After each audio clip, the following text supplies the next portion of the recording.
ఇందమ్మ అయితే హైమావతి దగ్గరకు వచ్చి, ఏంటక్క పెళ్లి పనులన్నీ జరుగుతున్నాయా అని చెప్పి అంటూ ఉంటుంది. ఇందు నీకు తెలియందా ఎలా జరుగుతున్నాయో అన్నీ జరుగుతున్నాయి కదా అని చెప్పి అంటుంది.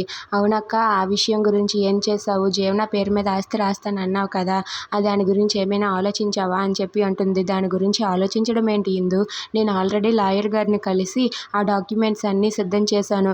ఇక సంతకం పెట్టడం మాత్రమే మిగిలి ఉంది. అవన్నీ కూడా సిద్ధమయ్యాయి అని చెప్పి హైమావతి అంటుంది. అది విని ఇందమ్మ అయితే ఒక్కసారిగా చాలా హ్యాపీగా ఫీల్ అవుతూ ఉంటుంది. ఏంటక్క నువ్వు అంటున్నది నిజమా అని చెప్పి అంటుంది. అవును, లాయర్ గారిని కలిసి ఆ ఏర్పాట్లన్నీ చేసేసాను. లాయర్ గారు కూడా డాక్యుమెంట్స్ సిద్ధం చేశారు. నా ఆస్తి జీవన పేరు మీద రాయడానికి ఒక్క సంతకం పెడితే సరిపోతుంది అని చెప్పి అంటూ ఉంటుంది. అది విని ఇందమ్మ అయితే చాలా హ్యాపీగా ఫీల్ అవుతుంది.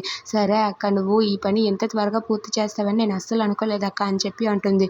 సరేలే, ముందు పద పెళ్లి పనులు చూద్దామని చెప్పి అంటూ ఉంటుంది. ఇక జీవన అయితే తన రూమ్లో ఉండి టెన్షన్ పడుతూ ఉంటుంది. ఈ పెళ్లి ఎలా ఆగుతుందో ఏంటో అని చెప్పి కంగారు పడుతూ ఉంటే ఇంతలో ఇందమ్మ అక్కడికి వచ్చి, ఎందుకే అంత కంగారు పడుతున్నావు?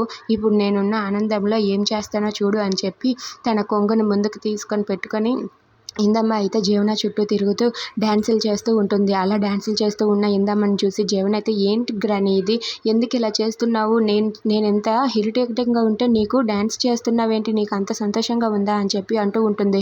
ఆ మాటలకు ఇందమ్మ అయితే, ఏంటే నువ్వు నీకు కాబోయే పెళ్లి గురించి ఆలోచిస్తున్నావే, నేను మాత్రం నీకు రాబోయే ఆస్తి గురించి ఆలోచిస్తున్నానే. అక్క ఆ పనులన్నీ పూర్తి చేసేసిందంటే లాయర్ గారితో కూడా మాట్లాడి డాక్యుమెంట్స్ కూడా సిద్ధం చేసింది. ఇక సంతకం పెట్టడం ఒక్కటే లేటే, ఆ సంతకం పెట్టేస్తే నీకు నీకు అక్క పేరు మీద ఉన్న ఆస్తి మొత్తం నీ పేరు మీదకి వస్తుంది. అది ఆలోచిస్తున్నానే అని చెప్పి అంటుంది.